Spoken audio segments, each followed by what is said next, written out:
Watch programs on your schedule with the KPBS Plus streaming service. See new episodes of Nature and Nova, latest news from PBS NewsHour and KPBS Evening Edition, local shows like Ken Kramer's About San Diego. Learn more at kpbs.org/KPBS Plus. It's time for KPBS Midday Edition. On today's show, how our language around immigration enforcement shapes our understanding of what's actually happening. I'm Jade Hindman with conversations that keep you informed, inspired, and make you think.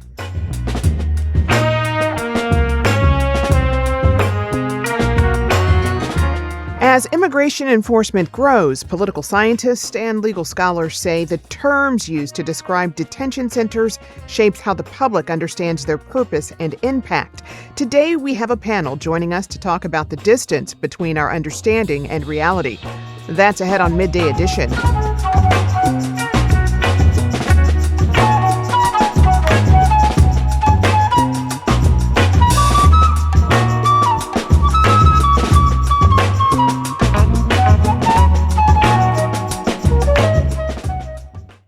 So here's a question that a lot of political scientists and legal scholars have been asking.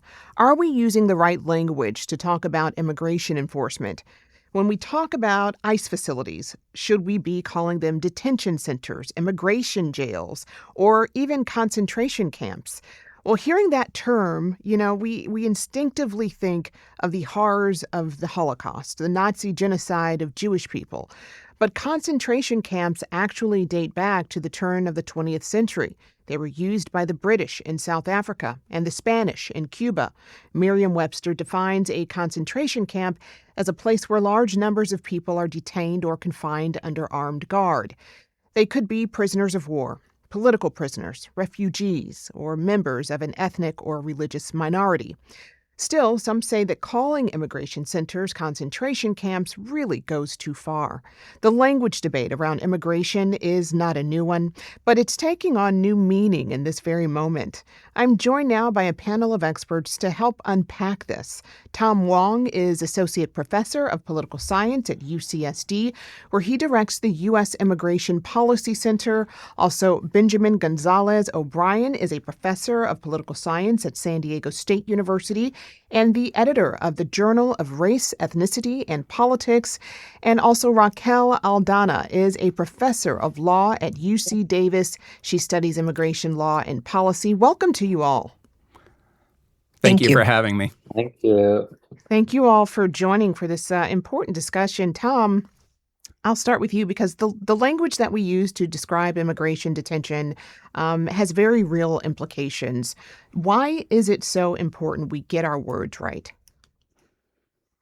Yeah, thanks for having me back. I think that language is incredibly consequential for how we understand what government is doing and the effect of policies. So when we think about immigration detention or immigration enforcement more generally, we know from now 2 decades old literature in social science that if you vary words, talking about detention versus internment, concentration camp, decreased funding for ICE versus defund ICE, undocumented versus illegal, then we can actually sort of see people's responses change based on the language that we use. So from, public understanding of what the government is doing to support or opposition to certain policies, words matter. Benjamin, your thoughts? As Dr. Wong stated, language is incredibly important, right? It frames how the public thinks about immigration or detention or immigrations and customs enforcement, right? It paints the picture that we have in our collective consciousness about what these things are, what they do, how they look on the ground. And so how we talk about them is incredibly important for how the public understands those issues. For many members of the public, things like immigration are relatively abstract to them. As a result, the language that they hear from media, the language that they hear from political elites, that shapes their understanding of these issues and of immigration and of immigrants themselves. And Professor Aldana, what are your thoughts on the importance of language here? Yeah, thank you. Well, language also matters a great deal in how the particular action by the state is governed by law. And very early on in the development of immigration law, we decided, or rather the U.S. Supreme Court decided, that deportation is not punishment, even though that was not a given.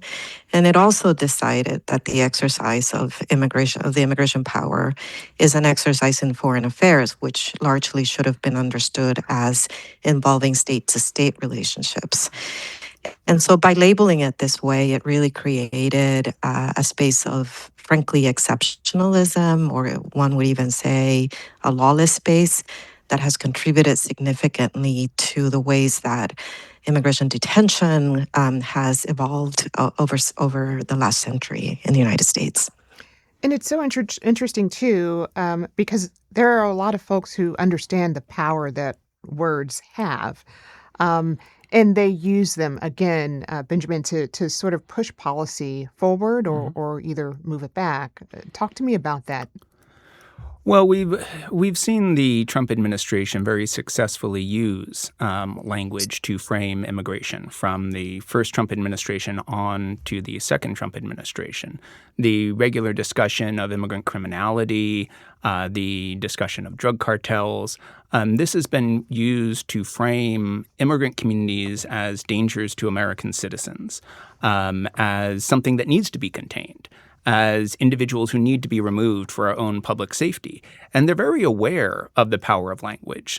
This administration is very good at using language in ways that shapes public perceptions, or at least the perceptions of the Trump administration's voters. And so they understand it. And they understand that the language of immigrant criminality, the language of the criminality of racial minorities is deeply rooted in American history and American political culture. And because of that, it is something that is very easy to tap into. It's very easy to tap into that fear. And that fear can easily be transformed into support for policies like the ones we've seen from this administration. And Professor Wong, our newsroom had a pretty lively discussion around, the topic, and it was inspired by this article in Pointer. It's called "When Do Detention Centers Become Concentration Camps?" And of course, we've got a link to that on our website, kpbs.org. But before we get into that specific debate, what does that question alone tell us about immigration enforcement right now? Yeah, I think it's really telling. I think that when we sort of think about immigration enforcement under the second Trump administration, I think many have seen on their social media feeds images from, LA and Chicago and Minneapolis, and are saying to themselves, this has gone too far.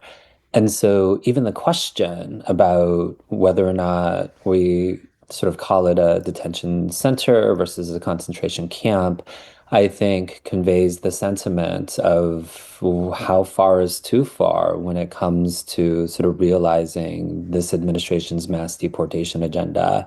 One thing I would just add to Professor Gonzalez O'Brien's comments, I think he's spot on in terms of the administration using language very effectively to kind of rile up anti-immigrant sentiment. I mean, we saw that from the first sort of Trump candidacy, Mexicans as rapists and criminals. But what we saw with Minneapolis is that when the administration kept on saying immigration enforcement is about the worst of the worst, and ICE and Border Patrol are going after the worst of the worst. But then what we see on the ground, what neighbors are seeing in their communities is just general sort of sweeps of people who have been here for decades, no criminal records, as we sort of see in Track and Deportation Data Project FOIA requests. I think that the language and the rhetoric is one thing, but then the experience is when people see it and feel it on the ground, that's when sort of, opinion starts to change. So I think that's why after Minneapolis, we've kind of seen this pause in the sort of large scale, visible, aggressive immigration enforcement. It's to be determined where the administration goes from here, but I think Minneapolis exposed some of the sort of limits of what the administration's rhetoric could produce.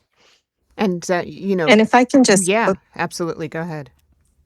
sorry, I wanted to add just a little bit of legal history perspective to the conversation, because I do think people tend to focus on this moment as an exceptional moment, and it is, and I'll come back to that in a second. But frankly, mandatory detention, lifers in immigration detention, and also a detention project that is largely privatized, largely profitable, and also that looks almost identical to the carceral state, has been around for a really long time, for decades. And I think that this moment is interesting to me as a legal scholar because, the invisibility of that project, because of the rhetoric that we've been discussing, is always there. And one saving grace or one silver lining in this moment is that people are beginning to have a conversation about how this has both been going on for too long, but also it's escalating. And just briefly, the escalation is not that it's all that different. The escalation is that it's massive. So we've gone from about 20 to 30,000 people in detention any given day to more than 60,000. We have gone from about close to 108 detention centers to over 200 in a year's time, or since the Trump administration came into power. And that really has been because of the enormous resources that Congress has given to President Trump to be able to do this. Right. And, when I hear folks talk about what's happening now, I also draw parallels to the mass incarceration. And you could, I'm sure, talk a bit about that, Raquel, because during that time, you had just the criminalization of the Black community. And so many people put in jail, railroaded to jail, or sitting behind bars for months, for years, waiting for a trial. Talk about the parallels of that, and also what's happening in our immigration system right now, if you could. Sure. Two quick parallels. One is that there is also an explosion of what we call immigration crimes. And so the immigration violations, most people tend to think of them as civil violations, but the reality is that increasingly we have been criminalizing people for immigration violations, and that has really increased the number of brown bodies in the traditional carceral state that we know so well. And in addition to that, the convergence of the punitive and the deterrence rationale to how we treat immigrants who are trying to seek protections and who are in the immigration civil system, the convergence of that, and the dissonance between the reality and the law, because the law essentially continues to sort of not keep pace with what is actually happening, means that people who are in the quote unquote civil immigration system are experiencing exactly the same carceral state with the same level of severity, the same levels of prolongedness, the same level of, and actually in many ways worse because they don't have access to lawyers. And the oversight and the regulation in that space is even worse than it is in the carceral state.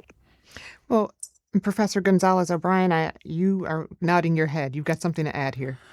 Well, the criminalization of undocumented entry goes back to 1929, and it remains one of the most prosecuted federal crimes. So a lot of the brown bodies that we see in federal prisons are a result of the prosecution for 1325 and 1326 violations. So 1325 is the initial act of undocumented entry across the land border, and 1326 is reentry after removal.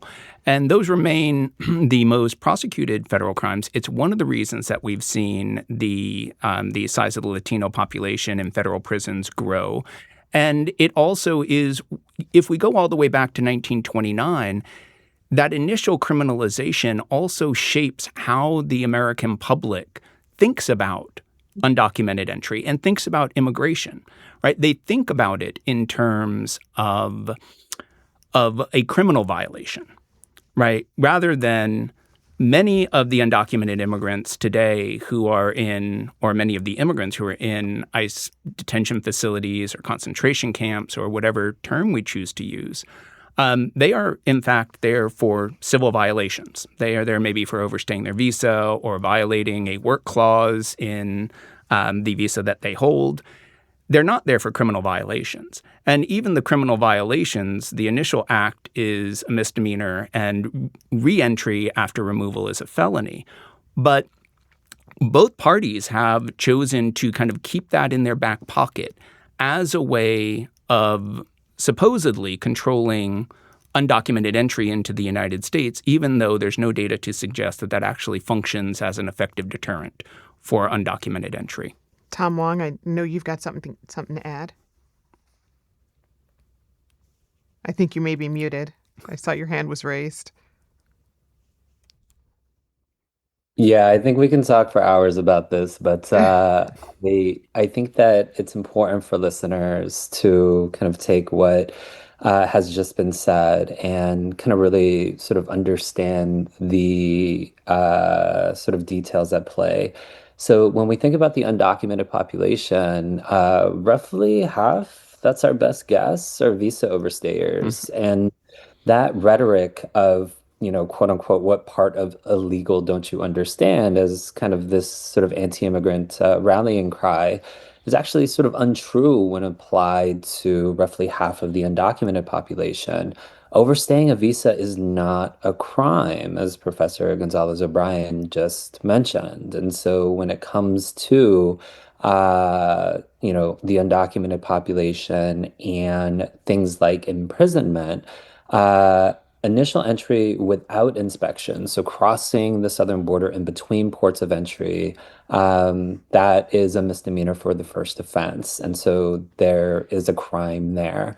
But again, for roughly half of the undocumented population, they have never committed a crime. And when we think about immigration detention now, the 45 billion sort of to increase detention capacity, this bed mandate almost doubling to 100,000.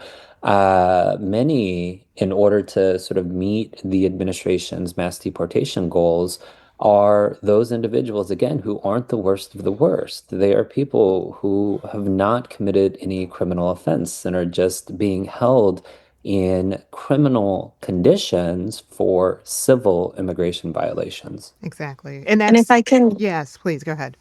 Sorry, if I can just add one important dimension to what was just said, and that is that, who chooses what is criminal versus civil is the government. And the whether you're an overstayer or whether you entered without authorization is itself a very classist division, because only people with resources have access to visas, because we impose very strict standards on people to be able to come to the U.S. as visitors and otherwise.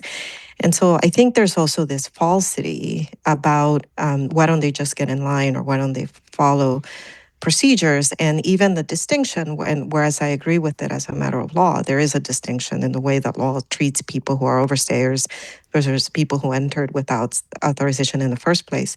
But even that distinction, I think people have to understand, is a distinction that was very much rooted in discrimination against the poor, and especially discrimination against workers who are coming in and being exploited by the system. And that's a very important, this is such an important distinction. There are civil violations, and then there are crimes. And what's happened here, what I'm hearing you all say, is that first comes the language when we're talking about these civil violations, and then comes the law to criminalize them. Talk to me a bit about that, Professor. Yeah, so the civil violations, I mean, many members of the public have a fundamental misunderstanding of what of what immigration policy is in this country, of what, of the various immigrant communities that we have, of how people come here, of what the visa process or the legal immigration process looks like. And they also have a fundamental misunderstanding of what the undocumented community looks like, because this is something that is rarely discussed outside of moments either when it's being used to elicit fear for political advantage, or when we're at crisis moments where we're seeing a large number of arrivals across the southern border, making for asylum claims and other things. And so there is a difficulty in understanding those distinctions between what is civil and what is criminal, because it's not really discussed all that frequently. And I think one other thing that's important to note about that initial act of criminalization in 1929 was it was driven by eugenics. It was driven by a desire to keep Mexican immigrants either out, but also to keep them impermanent, because there was a belief that to allow those individuals to stay in this country would dilute the blood purity of the nation. And that has never been purged from those sections of the U.S. Criminal Code or the U.S. immigration law. Well, of course, we are going to continue this conversation right after a short break. If you have any thoughts on this conversation, email us at midday@kpbs.org, or you can leave us a voicemail at 619-452-0228. I may be able to work it into the show. Stay with us. We're back on the other side of this break.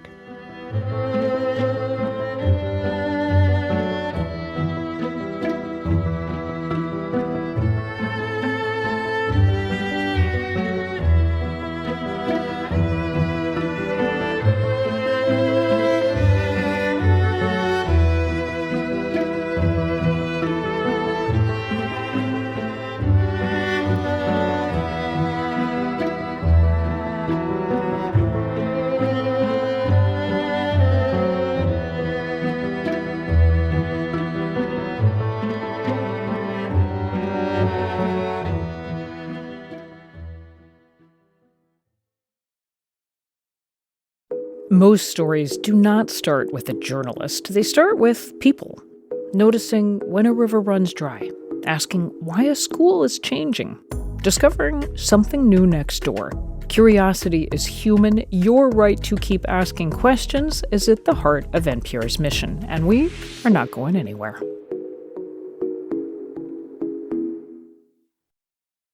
Welcome back to KPBS Midday Edition. I'm Jade Hindman. So something we were just kind of discussing in the break here is that here's something that we may be dancing around that we want to get to the meat of, and that is that our immigration system is racist. And so there are so many things to support this. There is a lot of history behind that. In her book in 2018, One Long Night, A Global History of Concentration Camps, author Andrea Pitzer defines concentration camps as the mass detention of civilians without due process or full trial based on their identity rather than something they had done. And so with that, in our debate over what we call immigration detention centers, I want to talk about the racial dynamics of what's playing out in immigration enforcement today. Professor Aldana, I'll let you chime in on that. Sure. And I want to mention that UCLA has created a really interesting map that can help people understand this phenomena. But the map is tracking deportations over time and kind of putting the racial face to this. And it has always been predominantly brown people, people of color, and a lot people from Latin America. Like today, the overwhelming number of people who are facing deportation are either Mexican or from Central America. And some people might say, well, that's because they're the ones violating the law. And that's, proportionately, that's not the case. I think I have also kind of alluded to the fact that illegality is a construction and that has also been racialized. The choices that we make in how we dehumanize, how we criminalize, those are policy choices that are driven by racist tendencies. Because we didn't start to create this immigration system until the Chinese came to build our railroads. And the anti-immigrant sentiment is what drove a lot of the ways that we are now regulating the borders. And so to disentangle this story from race, I think, is a disservice to the historical record. And Professor Gonzalez? Yeah. So, in addition to the Chinese Exclusion Act, U.S. immigration policy through most of the part of the early 20th century was driven very explicitly by racial concerns about who could come here, who could settle here, who could own property here, with an eye to protecting the racial and ethnic contours of this country. And what's interesting about criminalization in 1929 is during the debate and in the lead up to the debate, under what was nicknamed the Undesirable Aliens Act, which is this initial act of criminalization, there were concerns that placing national quotas on Mexico or reducing the access of agribusiness in the early part of the 20th century to Mexican labor would lead to opposition on the part of the agribusiness lobby, and that this would be very difficult for eugenicist politicians to navigate. And so the compromise was that you criminalize this population. You ensure that agribusiness still has access to Mexican labor, but you also ensure that those laborers can be removed as soon as they're no longer needed. And also, there's a lot of parallels with how the Trump administration has discussed immigration in the current context with the eugenicist language of the 1920s. The president himself has said that immigrants are bringing bad genes. He's made comments regarding, we need to defend the West by protecting our borders.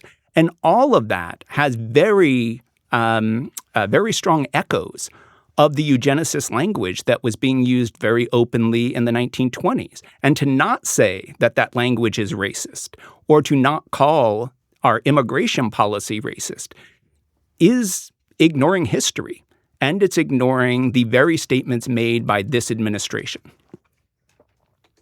Now that we've really laid out what is happening in the present and talked a bit about the past, and so I want to talk about some of the scholarly characteristics of a concentration camp system here as well, because a lot of people see problems with using a term like concentration camps in a modern context because some argue that doing so really diminishes the horrors of the Holocaust. So what do you make of that argument, Professor Wong?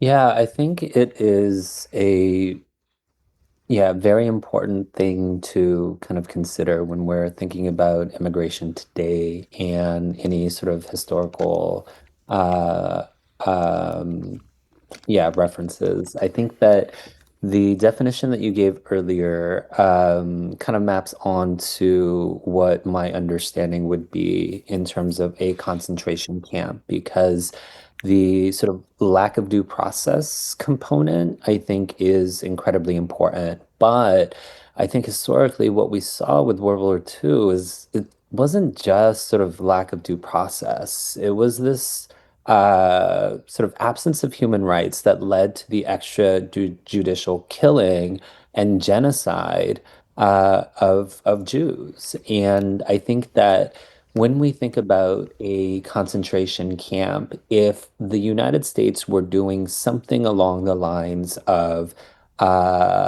immigration detention centers, no due process, no day before court, and putting people into sort of spaces where either they're gassed to death or otherwise shot or killed, then yeah, let's call it a concentration camp. I don't think we're quite there. I think that there are real sort of due process questions that are raised given our sort of current system of immigration detention. I think rights abuses are also rampant. Deaths in immigration detention are increasing and occur more frequently than I think the public understands. And also standards in immigration detention and conditions in immigration detention, from sort of, access to, toilets and showers, to, having to eat spoiled food. I think those are all issues to address. But I think given how sort of we generally understand concentration camps using that sort of World War II sort of reference and frame, I don't think that it's quite appropriate to call immigration detention now concentration camps. Professor Aldana? Yeah, I mean, I may probably have a slightly different take on this point. And I'll just say, right, no two genocides are identical, no two concentration camps are identical. And the project of creating definitions that are going to get us to a better practice, better policies, I think really have to focus on what are the principles that are guiding us toward a label that we need to take a look at seriously. And so of course, we're not comparing what happened to Jews in the Holocaust to what is happening now. But I do think there are parallels that are substantial that we need to carefully examine. One of those is that these are largely, not entirely, but largely lawless spaces, and they are increasingly becoming more so. For example, habeas corpus is something that the court has discussed as getting rid of in the immigration context, and that's something that we really need to be thinking about. But importantly, right, the privatization of this space and the lack of government resources going to the oversight and accountability is huge. And when we start to look at the data, just in the last year or so, 52 people have died in detention. Do we know the specifics exactly of how people have died? Some may have been a lack of medical treatment, but the problem has been that there is no just serious investigations. And that's just the beginning, because usually like people who die is the easiest thing to track, but all of the other things that we're not hearing about because there's no one there. People are being kept incommunicado, people are being kept in mandatory detention. And I think if we simply allowed ourselves to understand that this isn't about competing for whose experience has been the worst, but this is about how do we use these labels to call what is happening and to alert us to the dangers of what we are allowing structurally to happen in our name. It didn't look like the genocide. The Holocaust didn't look like the genocide that we know now.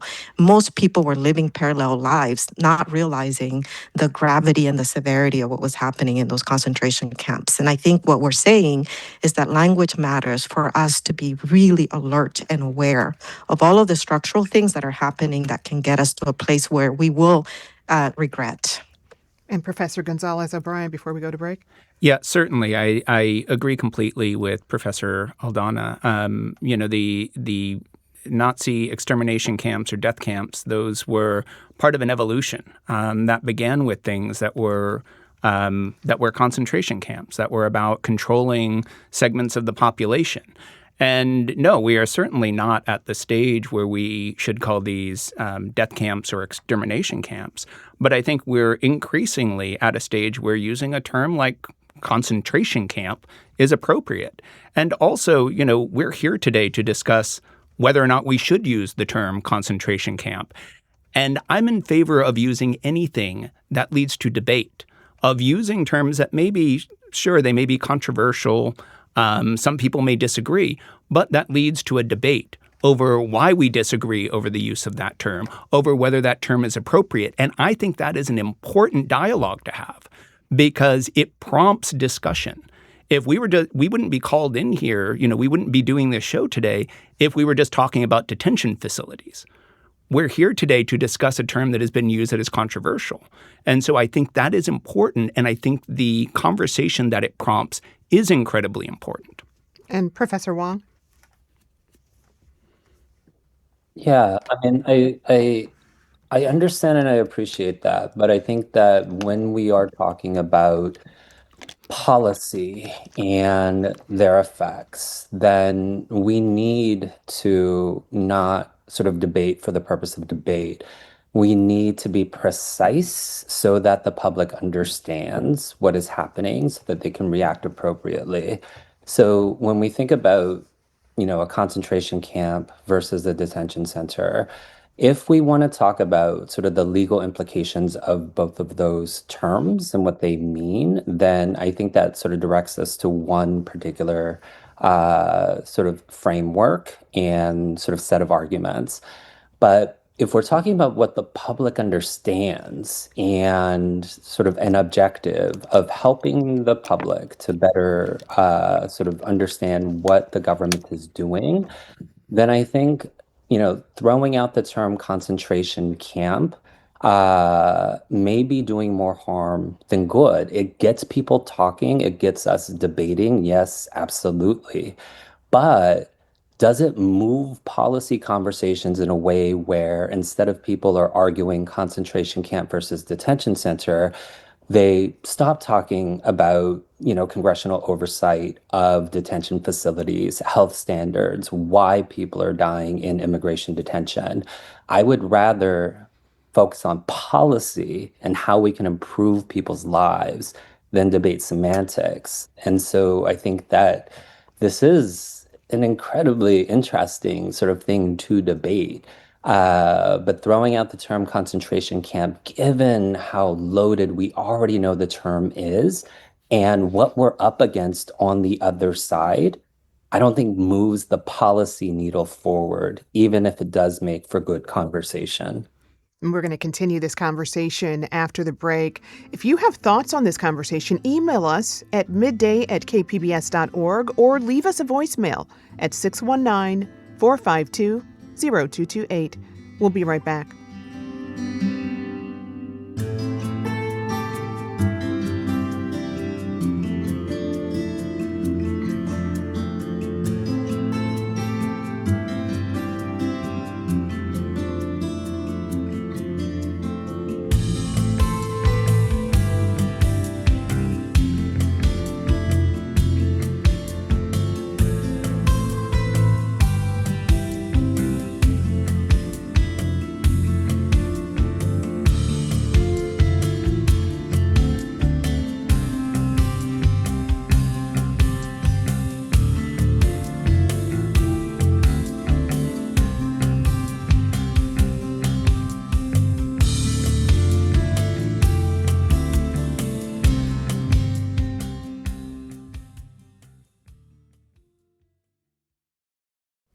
On the Finest podcast, we cover the people, art, and movements redefining culture in San Diego, from Blink-182 to scrappy local bands.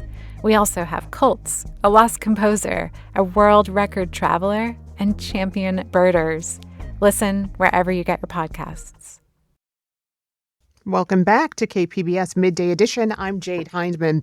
So right now we're talking about the language we use for immigration enforcement and whether a term like immigrant jail or concentration camp might be more accurate than detention center.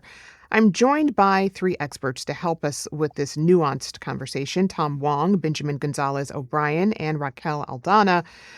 Tom, some argue that neither detention center or concentration camp is the right term for these spaces. They suggest something like immigration camp or immigration jail. What do you make of terms like that? Yeah, I think that what we are doing is putting people who have not committed crimes, for the most part, as we previously discussed, roughly half of the undocumented population, in carceral conditions. We are putting them in prison-like conditions for civil immigration violations. I think immigration detention sort of is too sanitary a term. It sort of understates the sort of ways that we're treating people, who have not committed a crime.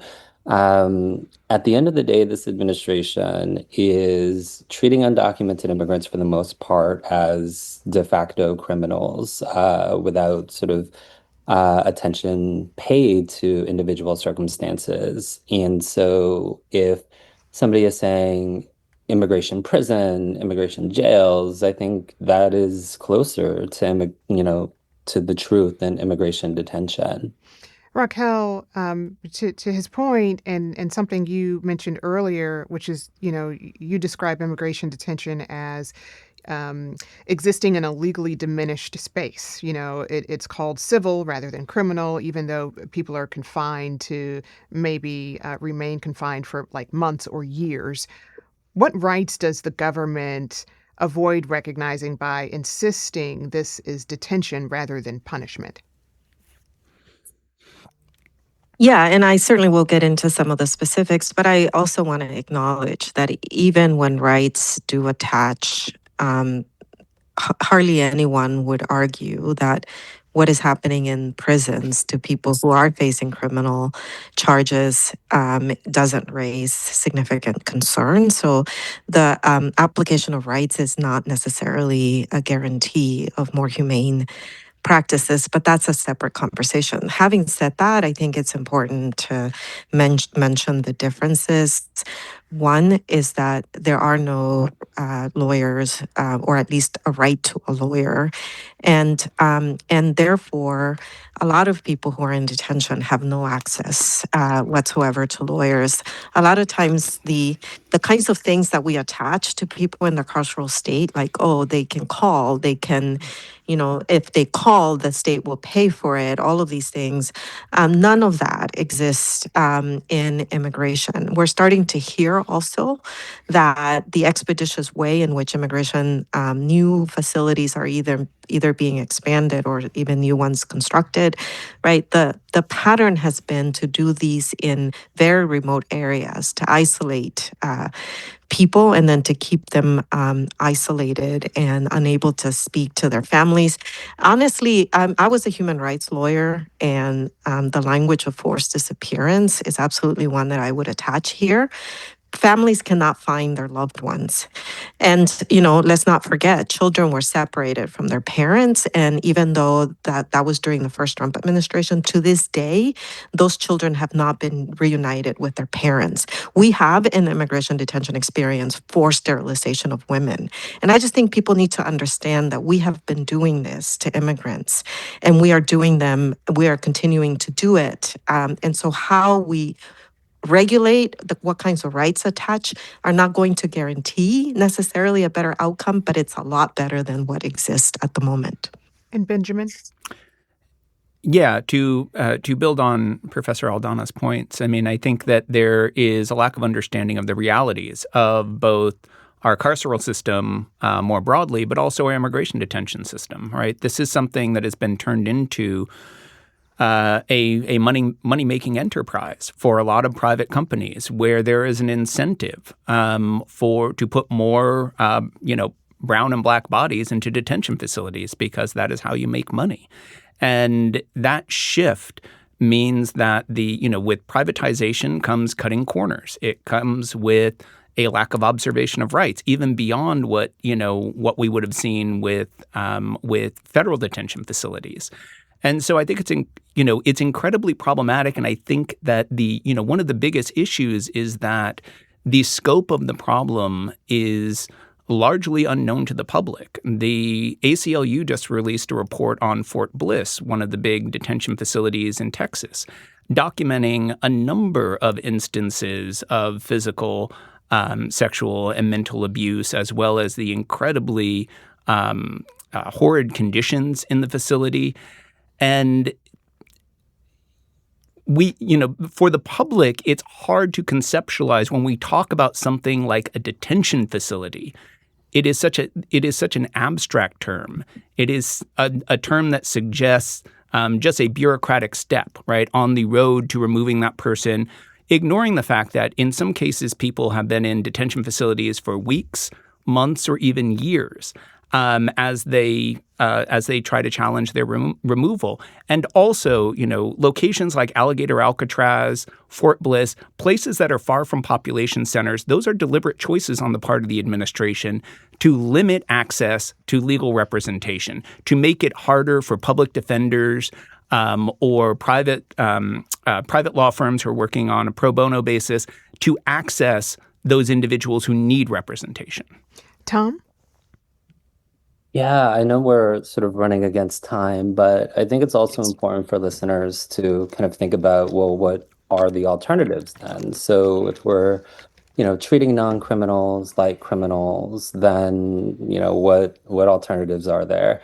Um, we are spending tens of billions of dollars from the sort of big, beautiful bill to the recent reconciliation package. And out of that, we spend a few $100 million on alternatives to detention. And so when we think about what the objectives are as established in immigration law, like we're not trying to sort of put people in prison who haven't committed a crime. We're trying to get people before an immigration judge so that their cases can be adjudicated. And so alternatives to detention, things like house arrest, ankle monitoring, I know that there are issues with those things as well, but those alternatives have been shown to be incredibly efficacious. So the federal government across administrations, whether it's CRS, the Congressional Research Service, or the Government Accountability Office, studies of compliance, so an undocumented person showing up to their immigration court date.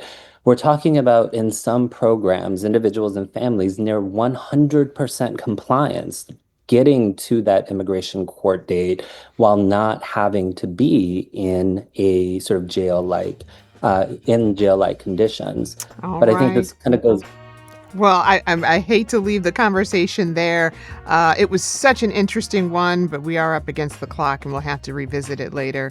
I've been speaking with Professors Tom Wong, Benjamin Gonzalez O'Brien, and Raquel Aldana. Of course, we'll have links and resources on our website, kpbs.org. Thank you all so very much for this very enlightening and important conversation. Thank you so much for having me. Thank you. Thank you. And thank you all for joining us today. I'm Jade Hindman. We'll talk again tomorrow. Until then, make it a great day on purpose, everyone.